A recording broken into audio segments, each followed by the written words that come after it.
আসসালামু আলাইকুম রহমতুল্লাহি বারাকাতু। ডিয়ার স্টুডেন্টস, আজকে আমরা সলভ করব 2025 সালের সিলেট বোর্ডে আসা কারেক্ট ফর্ম অফ ভার্বস বা রাইট ফর্ম অফ ভার্বস যে যাই বলো। ওকে, এটা মোটামুটি অনেক অনেক অনেক সহজ।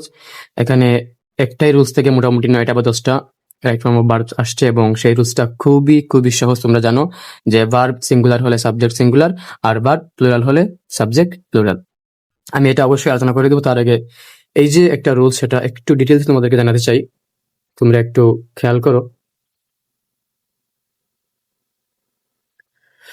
রুলসটা হচ্ছে এরকম যে সাবজেক্ট যদি প্লুরাল হয় তাহলে ভার্ব ও প্লুরাল হবে। এই কথার বাংলা অর্থ কি? বাংলা সহজ অর্থ হচ্ছে যে অর্থাৎ ভার্ব যা আছে তাই থাকবে। তোমার কাজটা হচ্ছে শুধুমাত্র সাবজেক্টকে বের করে ফেলা, সিঙ্গুলার নাকি প্লুরাল। সাবজেক্ট প্লুরাল হলে ভার্বকে তুমি তাই রেখে দিবা, আর যদি সিঙ্গুলার হয় তবে তোমাকে ভার্বকে পরবর্তী সিঙ্গুলার করতে হবে। যার আলোচনা এখানে নেই তাও বলে দেই, ভার্বের সাথে এস বাই এস যোগ করতে হবে। যেমন দেখো, একটা এক্সাম্পল আমরা নেই। Festivals be common to all societies. আগে বললেন এই বি মানে কি? বি এটা হচ্ছে একটা বেস ফর্ম ভার্বের। Am is are was were. Be এই কথার সহজ যে রূপগুলো আছে সেগুলো হচ্ছে am is are was were. আবার কখনো কখনো বি নিজে বি হইতে পারে, আবার কখনো কখনো বিং হইতে পারে, কখনো কখনো বিনও হতে পারে। এগুলো হচ্ছে পরের আলোচনা, এখানে লাগবে না।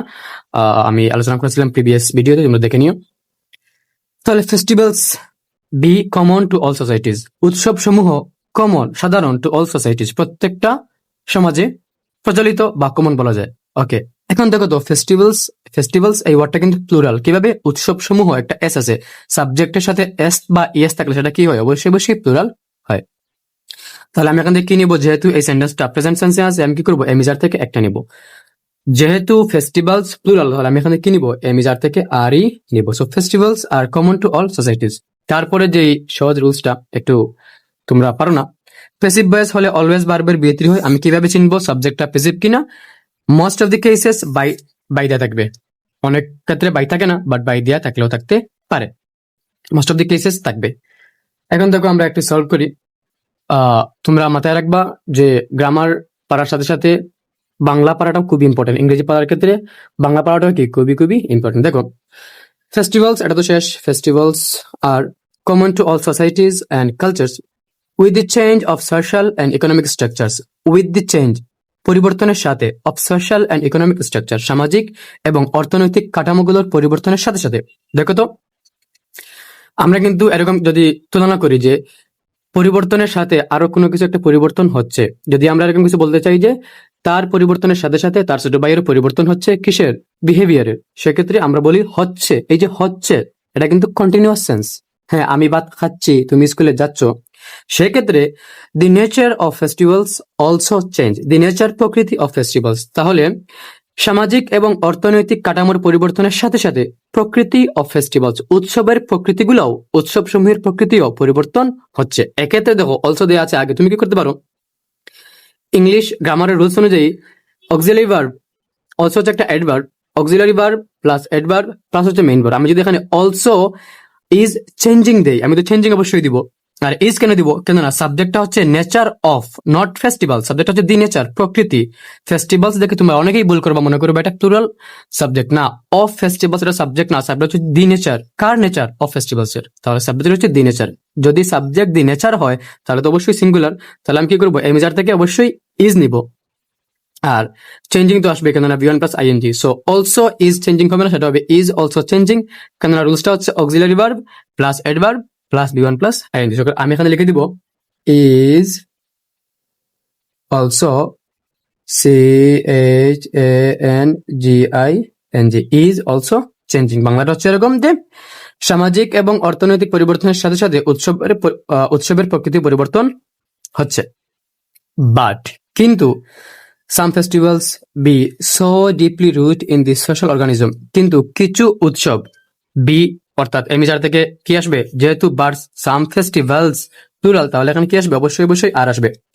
But some festivals are so deeply root in the social organism. একটু খেয়াল করো, কিছু উৎসব সমূহ এতই গভীরভাবে গেঁথে আছে যে, কিছু উৎসব সমূহ এতই গভীরভাবে সামাজিকতার সাথে বা সমাজের সাথে, সামাজিক জীবনের সাথে গেঁথে আছে যে, গেঁথে আছে এটা কিন্তু পাস্ট টেন্সে আছে, গেঁথে থাকবে না ভবিষ্যতে। গেঁথে থাকেও না। কিছু কিছু উৎসব সমাজের সাথে এতই গেঁথে আছে যে আমরা এরকমই বলি, তাহলে গেঁথে আছে যেটা হচ্ছে পাস্ট সেন্স, তাহলে কি বসবে? রুটের বি3, রুট, রুটেড, রুটেড। তোমরা এখানে দিবা rooted. Some festivals are so deeply rooted in the social organism, সামাজিক জীবনের সাথে এতই জড়িত যে they continue to entertain from generation to generation, তারা প্রজন্ম থেকে প্রজন্ম পালিত হয়ে আসতেছে, আনন্দিত হয়ে আসতেছে। ঠিক আছে? সো যেহেতু দ্যাট এর পর কি হয়? দ্যাট হচ্ছে একটা কনজাংশন, দ্যাট একটা কি? দ্যাট একটা কনজাংশন। সো দ্যাট এর পর আরেকটা ক্লোজ শুরু, তাহলে দে হচ্ছে আরেকটা সাবজেক্ট, তাহলে দে কন্টিনিউ, দে হচ্ছে প্লুরাল। তারা, তোমরা শিখে আসছো প্লুরাল সাবজেক্ট হলে কি করতে হবে? ভার্বকেও প্লুরাল রাখতে হবে। তাহলে ভার্বকে প্লুরাল রাখার সহজ বাংলা অর্থ হচ্ছে ভার্বকে পরিবর্তন না করা। সো দে কন্টিনিউ কি হবে? এখানে কন্টিনিউই হবে। That they continue to entertain from generation to generation. Some of the festivals, তাদের মধ্যে কিছু ফেস্টিভ্যালস, কিছু উৎসব bear the mark of the community and nationality, bear বহন করে, দি মার্ক শব্দের বাংলা অর্থ হচ্ছে চাপ, of the community and nationality জাতীয়তা এবং সামাজিকতা। হ্যাঁ, এখানে কমিউনিটি এখানে সাম্প্রদায়িক একটা অর্থ আছে, তুমি চাইলে এখানে সামাজিকতার অর্থ কি করতে পারো? ইউজ করতে পারো।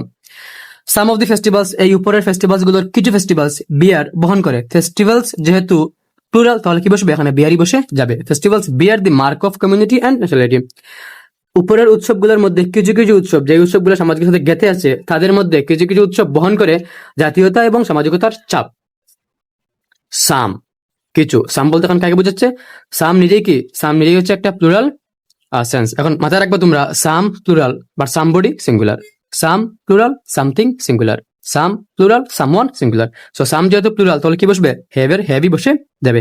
সাম হ্যাভ স্টাম্প, স্টাম্প শব্দের বাংলা অর্থ হচ্ছে সাপ বা দাগ বা চিহ্ন। Some have stamp of religion and again, আচ্ছা আমরা ঠিক করি, কিছু কিছু উৎসব কার ছাপ বহন করে? ধর্মের ছাপ বহন করে। যেমন আমরা ঈদুল আজহা বা ঈদুল ফিতর পালন করি না, এগুলো তো প্রজন্ম থেকে প্রজন্ম চলে আসতেছে এবং কিয়ামত পর্যন্ত অবশ্যই অবশ্যই চলবে।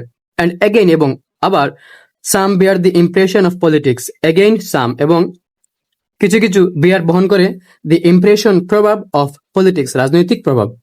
তাহলে সাম এখানে আবারও প্লুরাল, তাহলে কি বসবে? বিয়ারের বিয়ারই বসে যাবে। এটা খুবই সহজ একটা রাইট ফর্ম অফ ভার্বস আসতে সিলেট বোর্ডে, আমার বোর্ড, যাই হোক। দি ফেস্টিভ্যালস, সেই উৎসবগুলো, হুইচ যেগুলো, ফেস্টিভ্যালস উৎসব সমূহ, হুইচ যেগুলো, গেট স্টার্টেড, তোমাদের পরীক্ষা লেখা থাকবে গেট স্টার্ট, আমি এখানে বলে লিখে দিচ্ছি স্টার্ট, খেয়াল রাখবা get start in the primitive society. বাচ্চারা তোমাদের খেয়াল রাখতে হবে একটি সেন্টেন্সের বাংলা অর্থ তোলার সময় ওই সেন্টেন্সে কোনো ধরনের প্রাচীন অর্থ আছে কিনা বা এমন কোনো অর্থ আছে কিনা যা পাস্ট সেন্স করে। যেমন প্রিমিটিভ, আদিম যুগ, আদিম যুগ কিন্তু অনেক আগের, তাহলে মাথায় রাখতে হবে এই সেন্টেন্সটা কি পাস্টে আছে। সো দি ফেস্টিভ্যালস উৎসবগুলো, হুইচ যেগুলো, গেটের গেট হচ্ছে এরকম, গেট গট গট, বিতি হচ্ছে গট, আর স্টার্ট হচ্ছে স্টার্টেড। সো এটা হবে সাম ফেস্টিভ্যালস, কিছু কিছু উৎসব যেগুলো got started, GOT, got STARTED, got started, যেগুলো শুরু হয়েছিল ইন দি প্রিমিটিভ সোসাইটি, আদিম যুগে, centering on the pair of food, centering কেন্দ্র করে, on the pair of food খাদ্যের জন্য, বা ওই অনেক প্রাচীনকালে খাদ্যের পূজা হইতে হয়তো, তুমি বলতে পারো এগুলা for food have now been fill with various colours and variants. অর্থাৎ সেখানে বলতে চাচ্ছে উৎসবগুলো যেগুলো শুরু হয়েছিল আদিম যুগে সেগুলো এখন ভিন্ন ভিন্ন রঙে ভিন্ন ভিন্ন রূপে কি হচ্ছে? পালিত হচ্ছে। তো আমরা আগেই centering on the pair for food have, দেখো স্টিল কিন্তু সাবজেক্ট দি ফেস্টিভ্যালস, এখানে বলতেছে উৎসবগুলো যেগুলো শুরু হয়েছিল আদিম যুগে সেগুলো, তাহলে সাবজেক্ট কোনগুলা? সেগুলো মানে হচ্ছে দি ফেস্টিভ্যালস, অর্থাৎ এখনো কি সেটা plural subject. So for food still কি বসবে? এখানে হ্যাভ বসবে। For food have now been, তোমরা জানো হ্যাভ হ্যাজ হ্যাড পরে অলওয়েজ বি3 বসে। তুমি এমন কোন sentence you can't even imagine যেখানে হ্যাভ আছে তারপরে বার্ব আছে কিন্তু বি3 নেই। তুমি বলতে পারো আই হ্যাভ এ পেন, এখানে তো বি3 নেই। আই হ্যাভ এ পেন, এখানে তো কোনো বার্বই নেই হ্যাভ ছাড়া। সো বিষয়টা হচ্ছে কি? বিষয়টা হচ্ছে আমরা কি করব? হ্যাভ হ্যাজ এর পরে কি দিব? অলওয়েজ বি3 দিব। For food have now been filled, FIL fill, এটা কি হবে? হ্যাভ নাও বিন ফিল্ড, পরিপূর্ণ, with various colours and variants, ভিন্ন ভিন্ন রূপ, ভিন্ন ভিন্ন রং।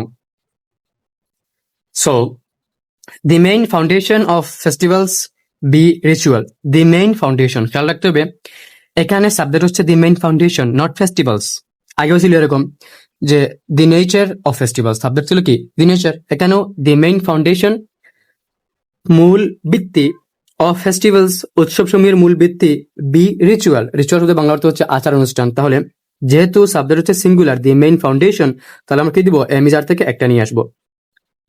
বি মানে তো এমিজার ওয়াজ ওয়ার ছিল, তাহলে দি মেইন ফাউন্ডেশন ইজ, প্রধান বৃত্তি হলো। আমরা কখনো বলি না প্রধান বৃত্তি হয়েছিল, আমরা বলি প্রধান বৃত্তি হলো, তাহলে হলো মানে present. So the main foundation of festivals is ritual and most of the ancient. তোমাদেরকে বলছিলাম চেষ্টা করবা সেন্টেন্সে কোনো এমন অর্থ আছে কিনা যা প্রাচীন যুগের বা যা আদিম যুগের বা যা পাস্ট অর্থ দেয়। এখানে কিন্তু এনসিয়েন্ট, এটাও কিন্তু কি প্রাচীন, এনসিয়েন্ট রিচুয়ালস বলতেছে, and most of the ancient rituals, এবং অধিকাংশই পুরাতন আচার অনুষ্ঠান বা প্রাচীন আচার অনুষ্ঠান, দি কালেকটিভ অ্যাক্টিভিটিস ছিল সংঘবদ্ধ কার্যক্রম। মানে কেউ একজন একা একা উৎসব বের করে ফেলে নাই, কয়েকজন মানুষ মিলে কোনো একটা আচার অনুষ্ঠানকে কেন্দ্র করে, ধর্মীয় হইতে পারে, কুড বি রাজনৈতিক, এন্ড কুড বি সামাজিক। সো যেহেতু most of the ancient rituals, অধিকাংশই রিচুয়ালস, মোস্ট অফ দি কি, আচ্ছা আমি একটা খেয়াল করে নিই, sorry, most of the ancient rituals, অধিকাংশই প্রাচীন রিচুয়ালস, তাহলে এটা হচ্ছে পাস্ট টেন্স। আর পাস্ট কি করবো আমরা, এমিজার নিব না, আমরা নিঃসন্দেহে ওয়াজ ওয়ার নিব। ওয়াজ ওয়ার থেকে খেয়াল রাখতে হবে সাবজেক্ট কি, রিচুয়ালস, এনসিয়েন্ট রিচুয়ালস, তাহলে সাবজেক্ট হচ্ছে প্লুরাল, আমরা ওয়াজ ওয়ার থেকে ওয়ার নিব। Rituals war,